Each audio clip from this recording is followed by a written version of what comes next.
Aujourd'hui, les cultures oléagineuses s'imposent en tant que culture d'abord pour répondre à la souveraineté alimentaire, mais aussi des cultures qui répondent à des problématiques agricoles. C'est des cultures qui peuvent venir en association avec d'autres cultures, que ce soit le sucre, surtout le céréales, en alternance, et ça permet d'améliorer le degré on va dire, de rendement de ces cultures-là.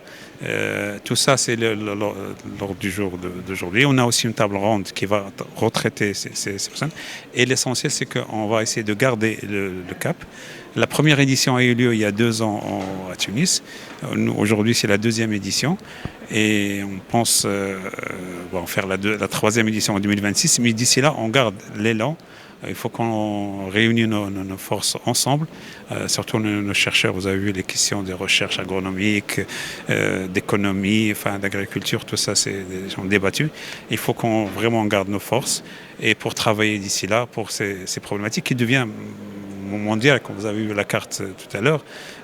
Nous vivons dans un système où chaque jour, chaque année, on a des augmentations de température, des baisses de précipitations, des changements climatiques importants. Donc il faut qu'on s'adapte, il faut que notre culture s'adapte.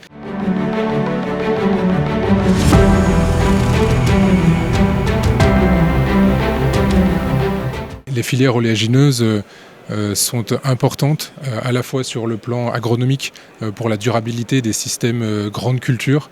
C'est vrai au Maroc, notamment dans les zones pluviales. Ça permet d'avoir une rotation avec les autres cultures principales telles que le blé. C'est une filière qui est structurée entre l'amont et l'aval, et donc c'est également un soutien, un pied d'appui pour les pouvoirs publics et les structures agricoles qui travaillent à la résilience justement des agricultures et notamment c'est le cas au Maroc.